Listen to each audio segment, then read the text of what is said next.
Disability is everywhere. Despite this, some believe disability is someone else's problem. Others can't imagine that disability would touch their lives, so they give little thought to the experiences of those living with disabilities, or even the people who care for them. Yet, disability, like any challenge or limitation, is simply a part of being human, a part of life. This makes the invisible border that has created an us and them particularly fragile. We just might be better off preparing for disability than running from it. Any one of us could become critically injured at any time as a result of an accident or be diagnosed with a debilitating disease that suddenly makes you one of them. Hi, I'm Anne-Marie and I am visually impaired. I have been living with my disability for 30 years. Believe it or not, I'm 50 years old. So for over half of my life, I have been living with this disability. Now, I use a cane when I am walking. But the thing is, if I am not using my cane, people are not able to tell that I have a disability. Because, of course, disability does not have a face.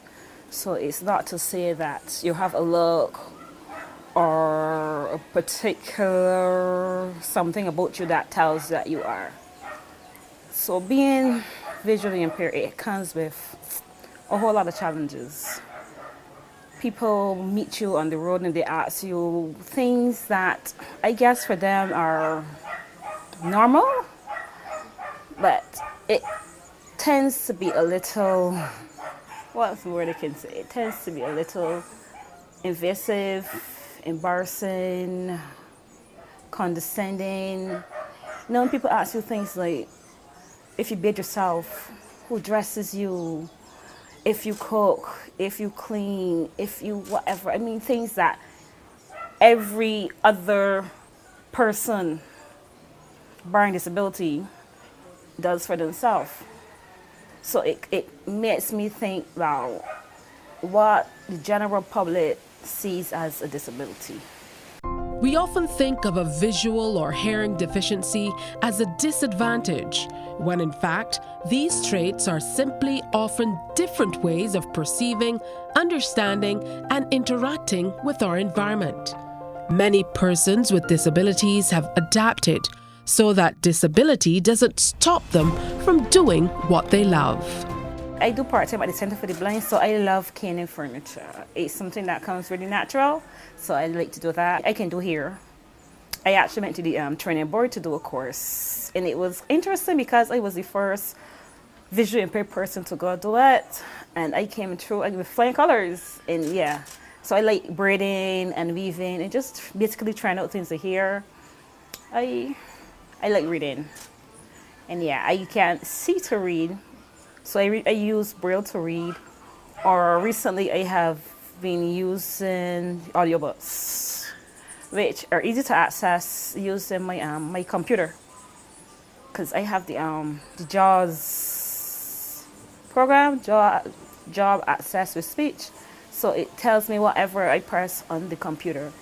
So it helps me a lot that I use it, like going on YouTube or whatever to listen to books. The WHO defines disability as a general term that covers impairments, activity limitations, and participation restrictions that reflect the complex interaction between features of a person's body and features of the society they live in. Accessibility, inclusion, and respect of basic human rights determine whether those labeled disabled can or can't.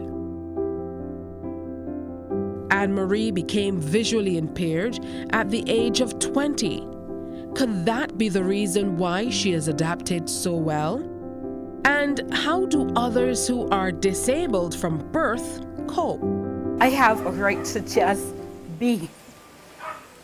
Living with a disability in Barbados, it makes me wonder what people think. Because it seems as though, that in the maybe the 20s and the 30s, when disabled persons were left inside, when they never came out and nobody knew about them. So people are shocked to see us walking around or shopping. I love shopping. I'm a girly girl. I love shopping. So I have the right to shop. I have the right to get on the bus and sit on the bus without people staring at me. I have the right to look nice and people not look at me suspiciously. And yeah, I can tell when people are looking at me, by the way. I have the right to live on my own if I choose. Because, it is a personal choice. I have a right to be married. I have a right to have children. I have a right to do anything that it is in my power to do, or even in my power to try. How basic things like access and inclusion determine who can and who can't. I have the right to go to the beach and enjoy swimming like anybody else. Also, I enjoy going out with my friends and watching a movie, or even going to the bar and having a drink or two. Sometimes, Next on Labeled Disabled.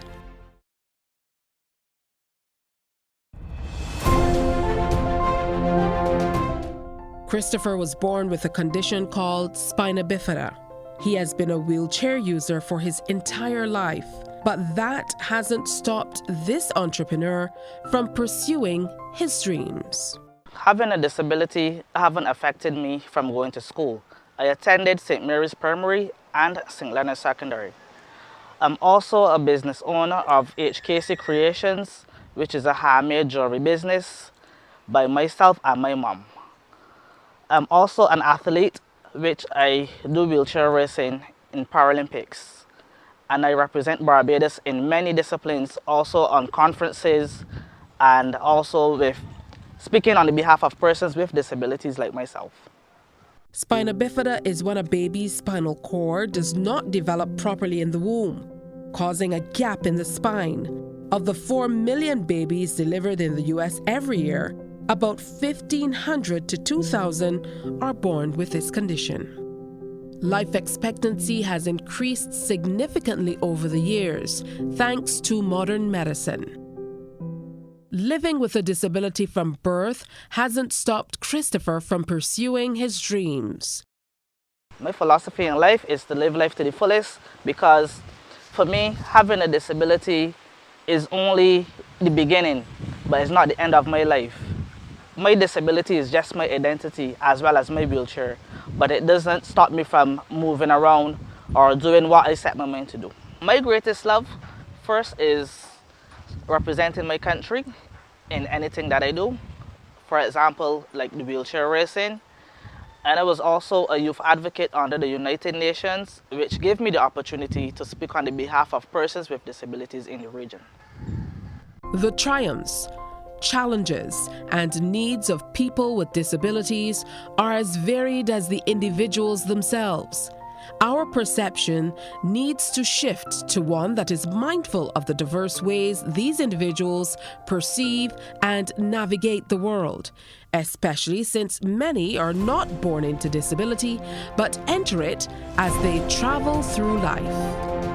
My disability is the loss of my legs, my feet, both. My life is pretty good. I do everything I want. My sons take me all about. Carry me all over if I want to shopping. The only thing that I would like to is to go to town. I like to shop sometimes, but that's one thing that I cannot do. So, no, everything that I want to do, if I myself, I do. If I want to bake, I bake. I cook for myself.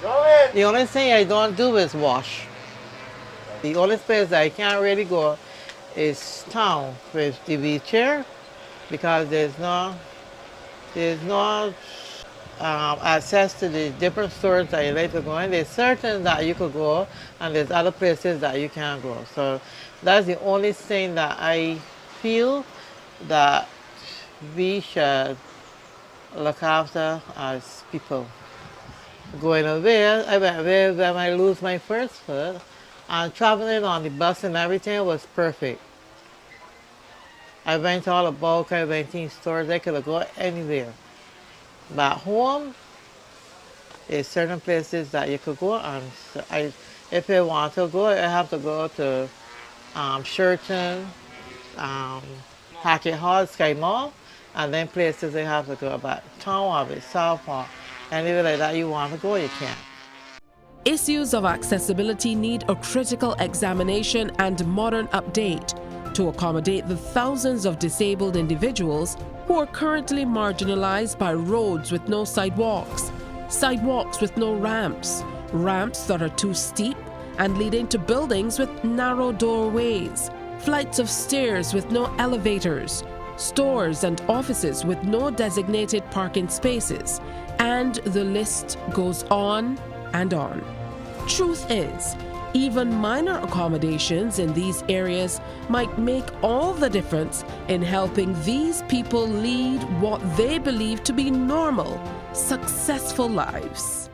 Success for me is the ability to work and be able to provide for my family and take care of my daily needs. All of us in life have challenges, but for a person with a disability, that challenge multiplies. But with a little determination, we can overcome all things in life. Nothing in life worth having and living is going to be easy. I love being home. I'm not an outgoing person. This is my sanctuary. I love being in the house, watching television. I'm a big sports fan, so I'm always watching cricket, football, do a lot of reading, music. I love my gospel music, reggae. So that my life was surrounding my wife, but she passed early last year in July.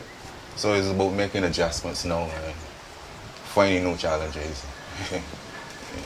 Even though no one can transform our ingrained societal norms overnight, change is possible if we take time to listen, empathize, and regard every disabled individual as a complex person, trying like everyone else to fit in and build a life of their own. I think attitudes are changing, but they're not changing fast enough. I think we've become so singular in our way of looking at life now that everybody is about their own space. So it is difficult as a person with a disability, sometimes getting around, but there's always going to be challenges. There's always going to be challenges. You just got to find a way to overcome them. Using data from the Barbados Amputation Study of 2004, the Chronic Disease Research Center at the UWI Cayville estimates that every year in Barbados, 1 in 100 people with diabetes will have an amputation. That's one of the highest reported rates worldwide. Negative attitudes are a major barrier for many disabled people to be connected with others. I realize that people in general don't know how to deal with people that got a disability. And they got some people is very helpful, and they got some people that is not. Like me, for instance, before I lose my other foot, and I walk in, people never noticed that I had a disability. Because I didn't used to use the cane or nothing, I used to walk normal. And if I have on something that you can't see it, then they take it for granted that you have your own 2 feet. They don't look, and they're not very courteous. Others, when they realize, then they act differently. So I believe we need to educate the public, because it's taken to being courteous and being observant to people with disabilities. As persons with disabilities try to function in environments not built for them, the physical barriers can sometimes be more awkward than the social ones. Moving around sometimes is very difficult, having to access sidewalks or access buildings not being able to get inside because there are no ramps or any type of elevators to assist us in getting from one level to the next. I feel I got the right to do every single thing that I want to do without anybody telling me that I can't do it. That is what I feel. That is how I feel. So I try to do every single thing that I want to do. So that is me. And my sons just push me, and they say, well, sometimes they say no, and I will say yes, I'm going to do it. And then I do it. They say, you see, nothing beats a try. I have the rights as a person to sit here and move around, enjoy the atmosphere. I have a right as a person, but as a person with a disability, to expect certain norms like everyone else expects in life. Me having a disability does not make it different. It should not make it any different. I have a right to love and be loved, to enjoy whatever anybody else is enjoying, but with my own personal limitations on those things. Spoke it for me. I have a right to work, to be employed once I have the ability to do the job, to pay taxes, to complain about the government, to complain about my representative if I'm not seeing him and if he's not doing the best job that is possible. Just like anyone else, I have those rights. Let's make it happen. I have the right to go to the beach and enjoy swimming like anybody else. Also, I enjoy going out with my friends and watching a movie, or even going to the bar and having a drink or two. Sometimes, I believe that that right is taken from us as persons with disabilities because of the infrastructure that we are faced with. So I want that this becomes something all of us are aware of as people in a society, not only because you see a person with a disability, but we have to live together in order to be inclusive. According to the World Bank, 1 billion people from around the world experience some form of disability. Despite these high numbers, there are considerable gaps in services that are made available to people with disabilities. People living with disabilities just want the things that others in the community take for granted. Most importantly, they just want their human rights recognized and realized, and simply want to participate meaningfully in the life of their community. Without first-hand experience, many people believe that could never be me. Adapting to life with a disability when you never saw it coming. Graduated from K-Field campus and I was working as assistant manager. And I was actually away on a business travel. And I realized that my vision in my left eye was starting to get a little blurry, but I didn't tell anybody. I didn't call my mom on the phone. I dropped my baby. Who does that? My baby slipped from my arms. Who does that as a mother? And it was situations like this where sometimes I would just fall. I was bedridden. I couldn't walk, obviously. I remember just laying naked on a bed with sheets, starlight sheets. I had no visitors, just my immediate family. And everybody wearing masks now. I was wearing masks on the ward. And it was... When labeled disabled continues.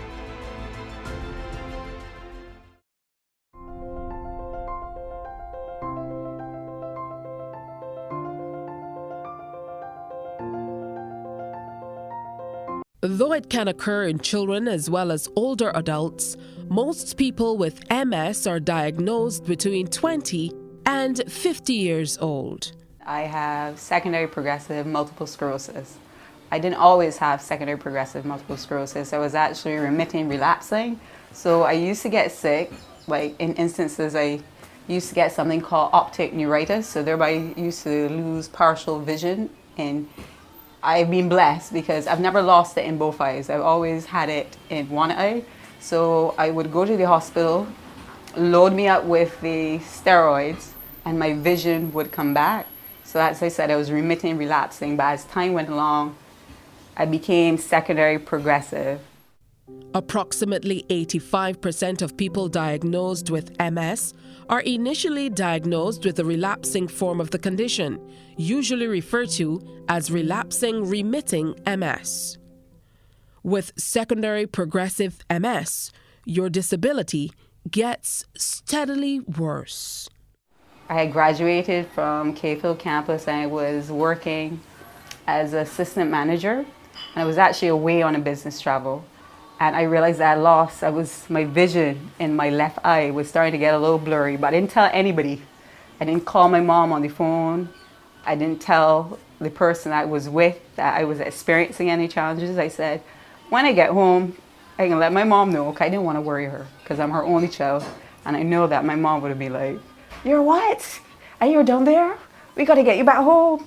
So I waited, I came home, and I would have discussed it with her. I went to my GP at that time, who was Dr. Mohammed down in Warrens. And I could tell by the look on his face that something wasn't right.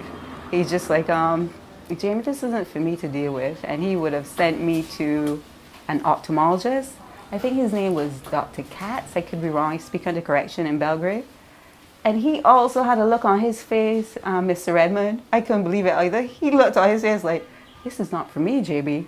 He was really pleasant too, but at the same time, they need to work on their looks, especially when you're going to tell people, like, I come to you for something, and you're like, oh, this is not for me. But he was just like, no, this is not my forte. And he would have sent me to Dr. Marquez, a neurologist. I went to Dr. Marquez, and he did get a look on his face. But he let me know that he's not sure if I have MS, but I'm experiencing something called optic neuritis, and I needed to go in the hospital. So I would have called my mom. My mom was totally distressed, which is only understandable. And that's when he would have told me, sign me up. So I think I would have gone to him the Wednesday. It's crazy how I'm remembering this stuff now. I think I went to him the Wednesday, and by the Thursday, Friday, I was admitted to the hospital and hooked up to intravenous so that the steroids could flow through my body to bring back my vision. And my vision came back, and did a plethora of tests. Had something called lumbar puncture. I wouldn't wish that on my worst enemy. I would never forget that either. And he did that lumbar puncture, ran all the other tests, and everything came back negative, which I was grateful for. You know, but then 23, going 24, would have had other experiences with the same MS, would have gone through an MRI, didn't have any lesions in my brain at that time. And then based on all the other complications I was experiencing, I was still seeing Dr. Marquez, the pins and needles in my hand, constant pins and needles in my feet. And just the fact that my health was not doing the best. I still was going to my GP, but I still went to Dr. Marquez with the other ailments. So I had an appointment with Dr. Marquez. And I remember Dr. Marquez telling me that I have MS. And that same day with Dr. Marquez, because I was pursuing my master's in international management at the lovely Cayfield campus, and I had a presentation. So I left Dr. Marquez. I drove. I used to drive, but I don't drive anymore. And I would have gone to the campus to do the presentation. Jamie feeling like, yay, I got this. He told me I just got diagnosed with multiple sclerosis. I can still do this.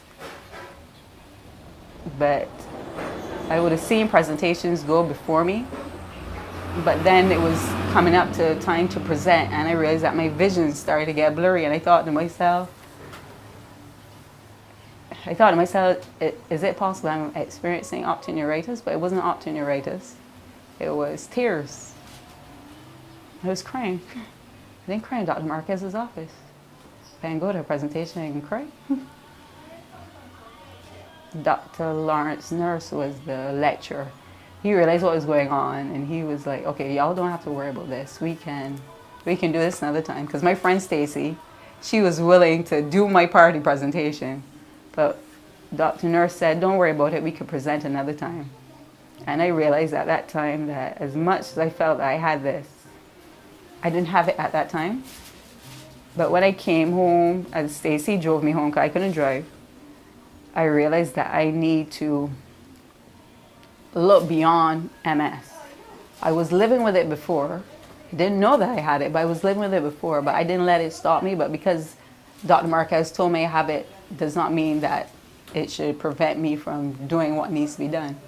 And I didn't, because I graduated. I got the master's in the international management degree that I was pursuing. I got a fantastic job.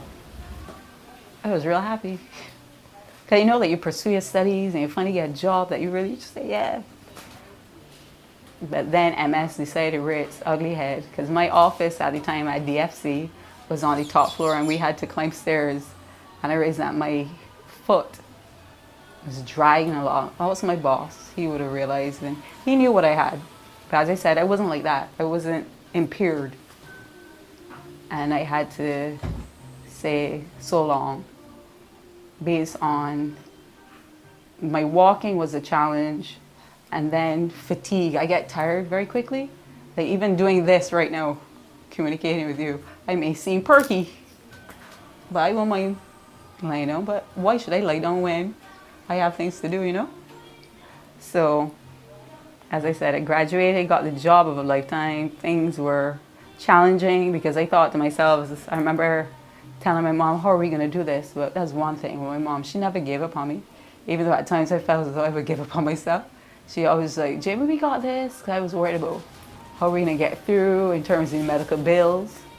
Because to see the doctor is expensive. Medication for my situation was expensive. And then, as I said too, I was blessed enough to, the Lord knows what He's doing. I was blessed enough. I had a little boy, Joshua. And he has been a true help, because a couple months back I had a really bad relapse. Walking was on a whole new level, like even to get in the bathroom. My mom had to call my neighbor, our neighbor I should say, Jeffrey. But sometimes he wasn't always available, Jeffrey Watson. He wasn't always available, and we had to then get the help of another friend from the neighborhood. He works at the hospital to lift me in and out. It was a really bad relapse because I had told the doctor I don't want to go in the hospital to be hooked up to IV just to lay there.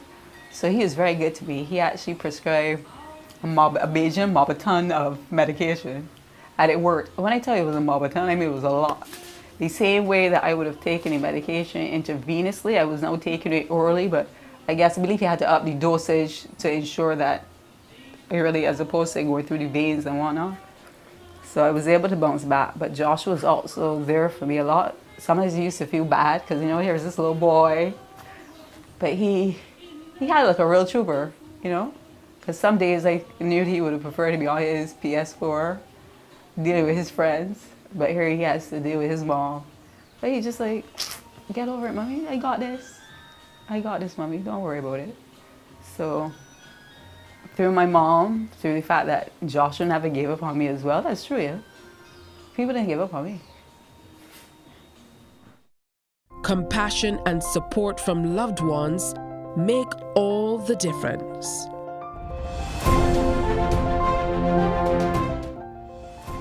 People's impairments aren't at all times physical and can't always be seen. Many often assume disabled people will look or act a certain way. Looking at me, I'm fine. You do not know my struggle. You cannot see my struggle. It is what we call invisible. A young mother and wife blindsided by a diagnosis. That's next on Labeled Disabled.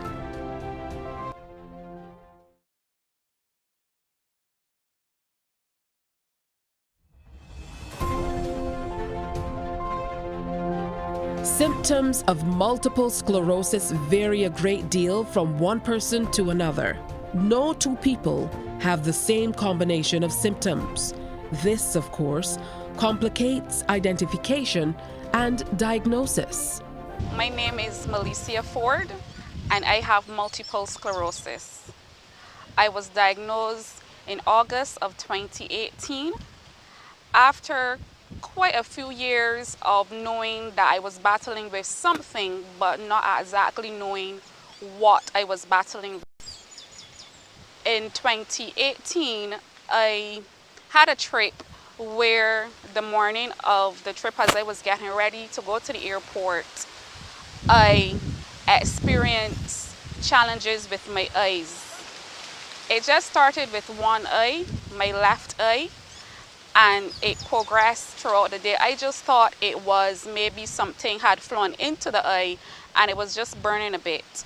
However, by nightfall, I could only see white from the right eye.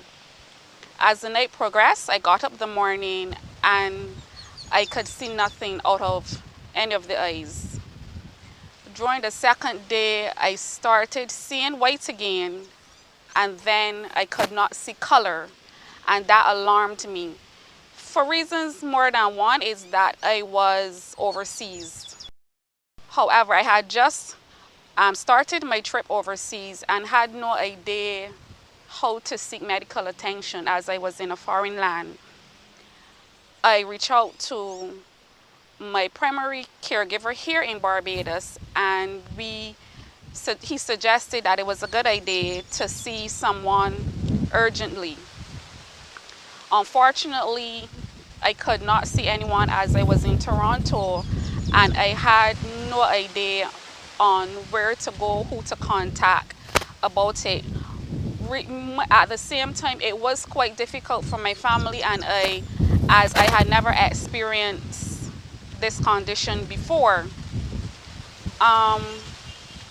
In 2 weeks I came home and I had a doctor's appointment waiting for me when I got home. As soon as I got off the plane, my doctor had arranged for me to see someone. Right now, off the back of his head that does this is a condition called multiple sclerosis. Have I ever heard of multiple sclerosis? I said briefly, maybe just on the television, you may just see an advertisement talking about multiple sclerosis. So I said to him, isn't that a condition that happens in old people where they are in wheelchairs or they can't help themselves and stuff like that? Isn't that multiple sclerosis? I am young, I am in the prime of my life. Can this happen to me? And he said, sad to say, yes, it can happen to you. That in recent times, he have found persons even in their early 20s with multiple sclerosis. He said, however, I don't want to scare you, but I think you need to go and have an MRI done, and that will verify this diagnosis. But I'm thinking that that is what is going on with you. Tears start to flow because I'm saying, you know what, this is my sight. I need my sight. I have my family. I want to spend time traveling and doing all the things that I love, and I need my sight to do this. And he said, we're going to take care of you. By that time, which would have probably been within 2 weeks, my sight had come back completely. I could see color, I could see everything. So I still felt good, but I went ahead and I got the MRI done. The day that I got back my results, I sat in the car outside his office and I said, you know what, this envelope contains something about me. I'm going to open this envelope, I'm going to read and see what is going on. And like I said before, I have been battling something for more than a decade. So most doctors will tell me, oh, you're fine, your test results show that you are good, everything is okay with you. And I have been hearing that over the course of about 10 to 12 years. So I said, you know what? This is going to be just one of those situations. I'm going to hear once again, Melissa, you are fine. The first thing that popped out to me was words like severe, multiple, irreversible, and this just hit me for six one time because I am like, this sounds like something serious. And my husband was in the car with me and I said to him, hun, this is not what I thought it was gonna be, because I'm expecting to hear once again they found nothing wrong with me. And I said, well, I cannot understand all of the words as it is doctor's terms, but I read multiple lesions on the brain, the spinal cord, severe, irreversible, and I am like, oh my gosh, something is really wrong with me. Once again, tears start to flow. This was a bittersweet experience for me. I went into the office. The doctor said, he opened the envelope and he said, I'm so sorry to inform you, but the MRI is confirming multiple sclerosis. I felt, I had two emotions that hit me. I felt like a ton of bricks, and at the same time, I felt somewhat relieved, because at least the multiple sclerosis is not anything I wanted to hear was wrong, but at the same time, it felt good to know that something was going on with me, that something was wrong. And for the first time in all this time, I knew then I wasn't going crazy. I had one doctor that said to me, maybe it is in my head. Maybe I am depressed. Maybe this, maybe that. And I said, no, it cannot be that, because I am planning my wedding. I am happy, so I cannot be depressed. This is not in my head. I dropped my baby. Who does that? My baby slipped from my arms. Who does that as a mother? And it was situations like this where sometimes I would just fall and I would stay on the ground, not to alarm my family. And I would just say something like, I was praying and I just fell asleep down there.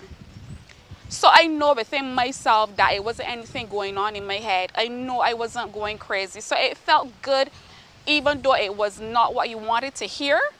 But I felt good to know something was going on with me and that it was something that it was real.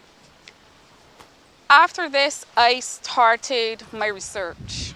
What is multiple sclerosis? Because I had no knowledge of it. My family, my relatives, close persons around me had no idea what multiple sclerosis was. So the internet became my friend. And you know, sometimes too much information is not good. That was me. I would spend hours on the internet just Googling what is multiple sclerosis, what it can do, what it wouldn't do, and stuff like that. And there was a time I just stopped reading. I stopped reading because it was too much. It was too much coming to me all at the same time. What was most hurtful to me was when I told my family. I have a 12-year-old daughter, and at the time she probably was like 10, and she didn't ask much questions. I tried to bring over to her as easy as I could, try to explain it to her. But she didn't have questions. She just said, okay, mommy. And then one day she was on my phone, because she loves to Google on my phone and stuff. And I just went behind her on my phone a couple hours after, and I realized that she had Googled, will a person die from multiple sclerosis? And once again, that brought tears to my eyes, because she did not come to me and have that conversation with me. She didn't know how to, but she went on the internet. And Obviously, she learned that I will live a very long life with multiple sclerosis. And I just saw her face change. So I knew that it was a relief for her that mommy's not going to die. This condition is not going to take mommy from me. So she felt someone, and then she opened up a bit and she was able to come to me and to talk to me. My husband is also on board, and he is my #1 fan. He is there for me through it all. And with multiple sclerosis, I will say you need a support system. You need it.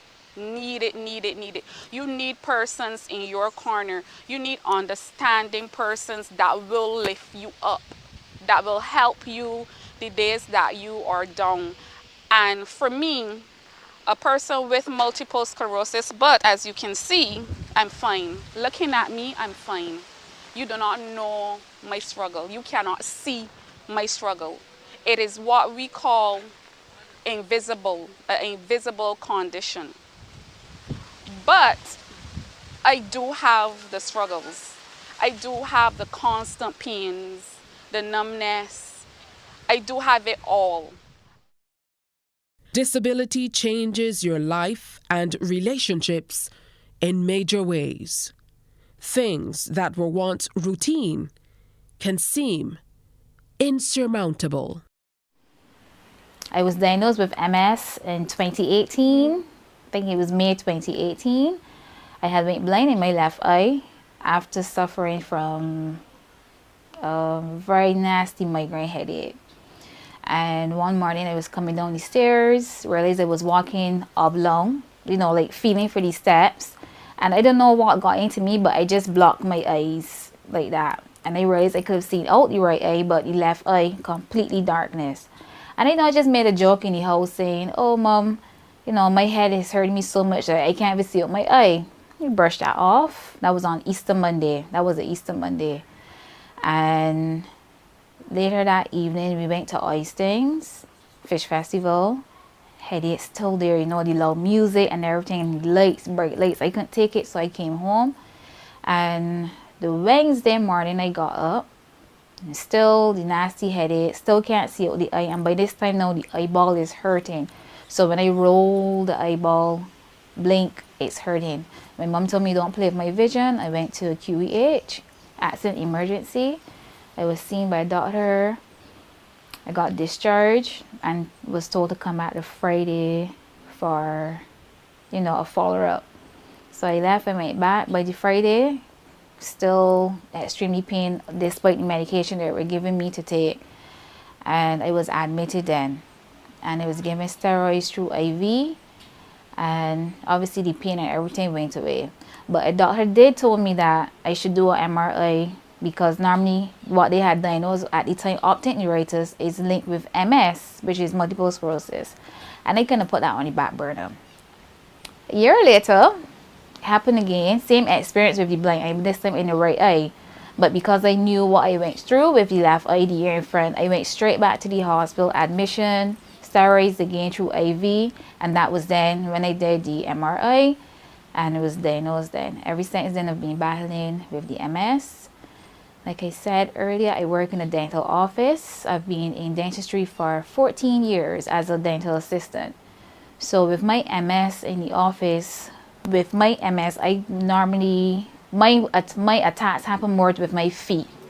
Dental assistant, you're basically on your feet, up and down, working on patients, sterilizing, it's a fast-paced job. And then I realized, it's starting to play a toll on me in the office.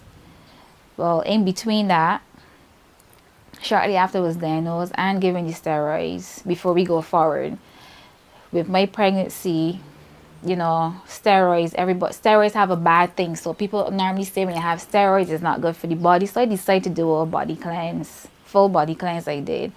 I didn't quit, so I got pregnant.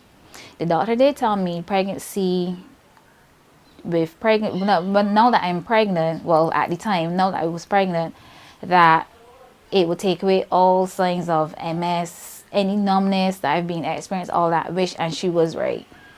Then after I had Sky, this is like, could be like months. She was like 6 months, 7 months after.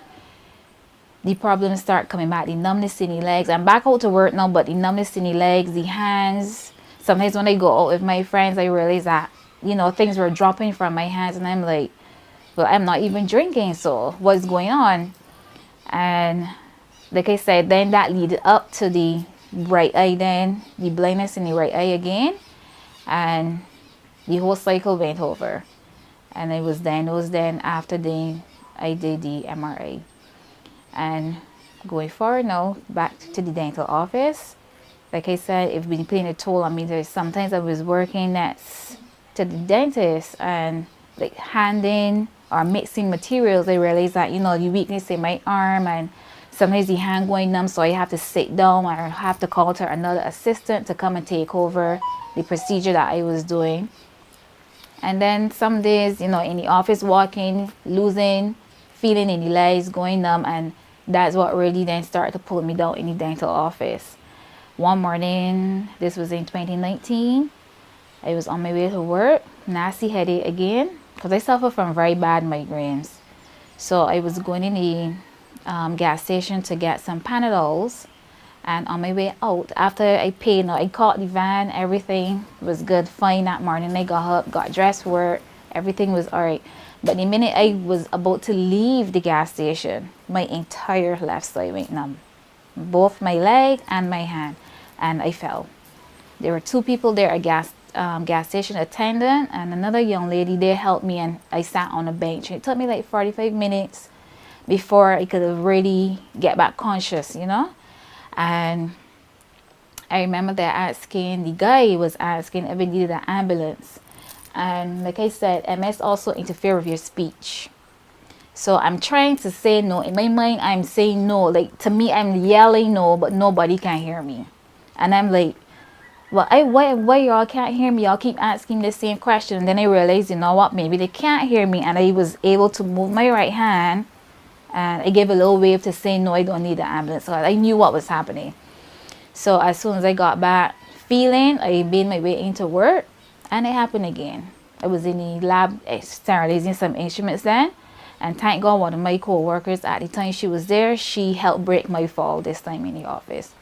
And I remember I going to the doctor then, and it was obviously, you know, giving medication.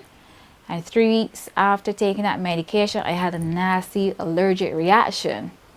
So now this, dealing with the MS, and this brought on something called Stevens-Johnson syndrome, which is a very rare and sometimes fatal skin reaction. Adapting after diagnosis can become more difficult when complications, limitations, and additional health challenges appear.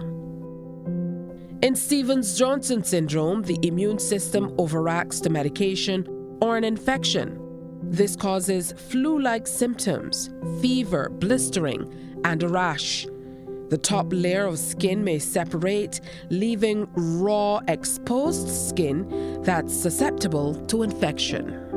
This syndrome is a medical emergency, and hospitalization is often required to identify the underlying cause and to control the symptoms while new skin grows.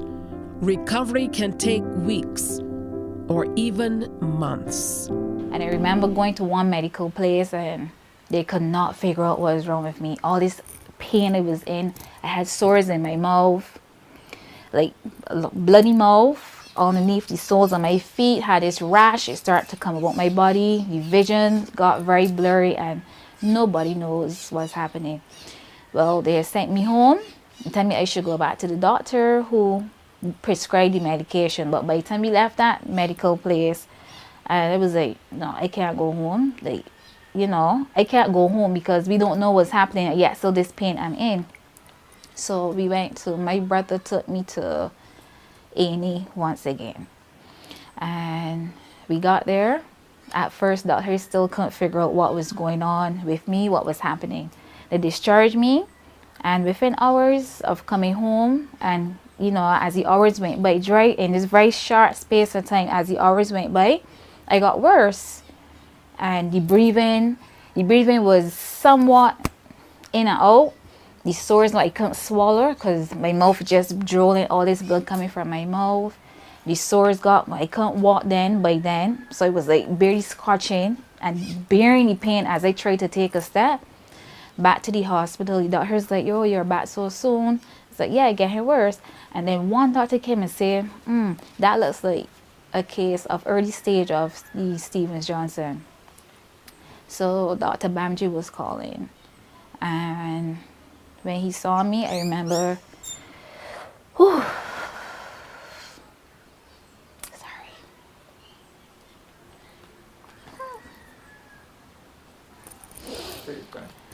Oh, yeah.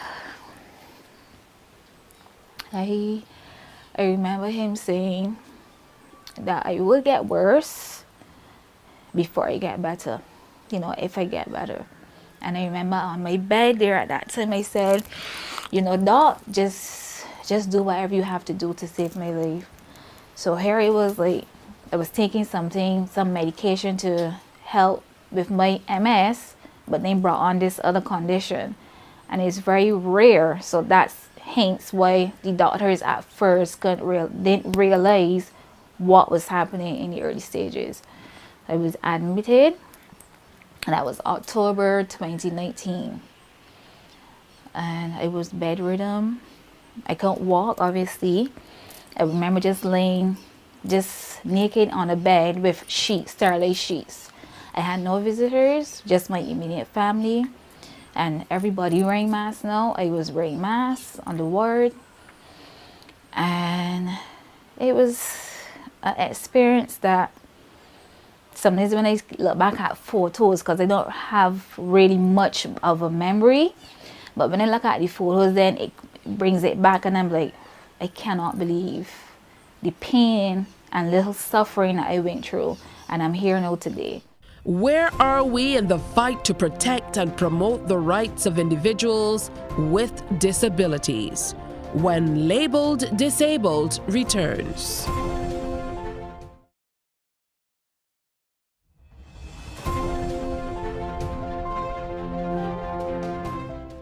While the challenges and needs of people with disabilities are as varied as the individuals, those of us who benefit most from society's current structure have a duty to create a more inclusive world. That would start to diminish many of the everyday challenges faced by people who are living with disabilities.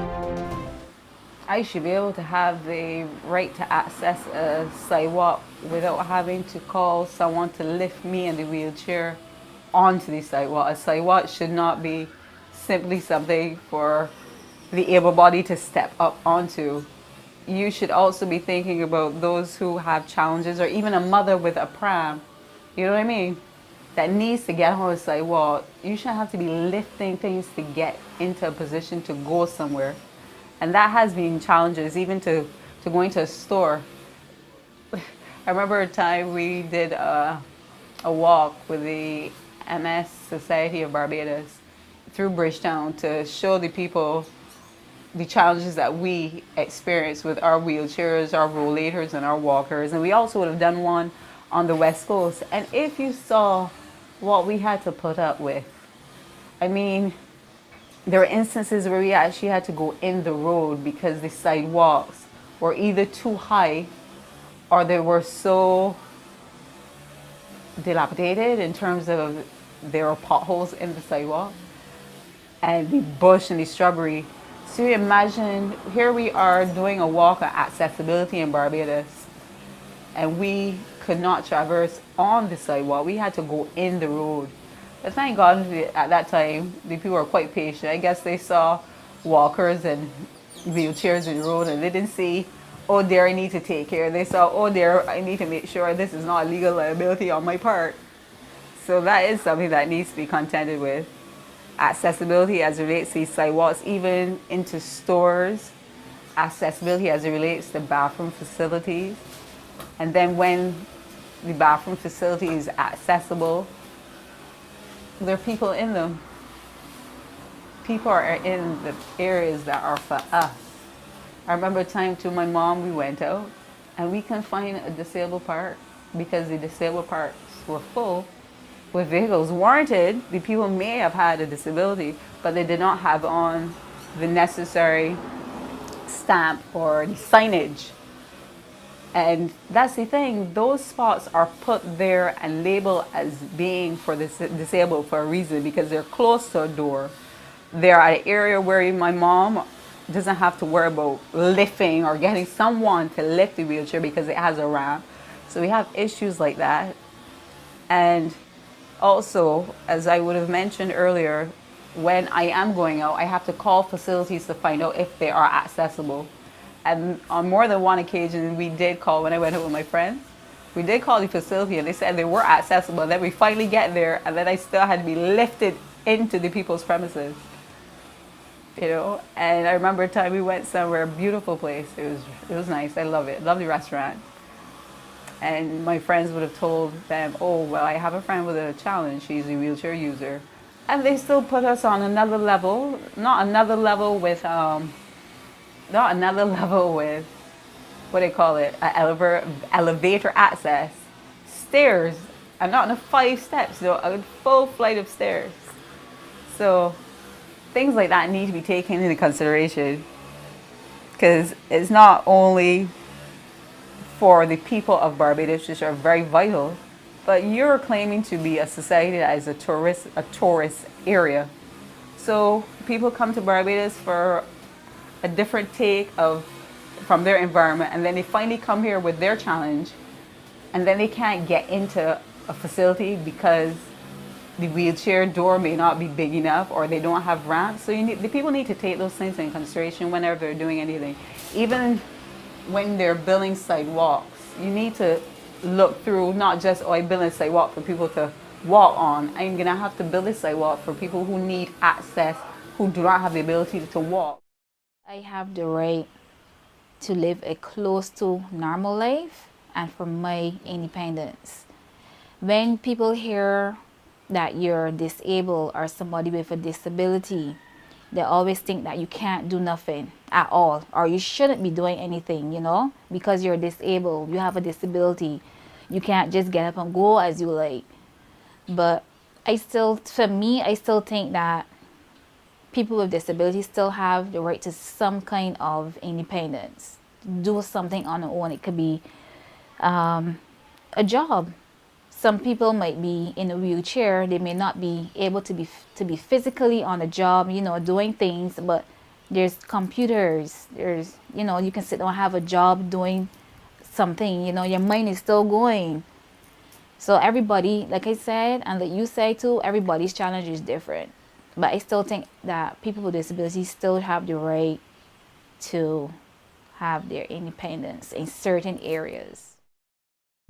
Acknowledge, understand, and embrace the widespread nature of disabilities. Disability touches every demographic category and impacts most people eventually through accident, illness, or aging.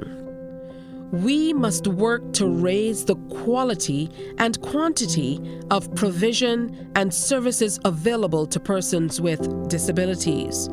Encourage the necessary changes in our structural environment to enable persons with disabilities, both visitors and residents, to have access to facilities.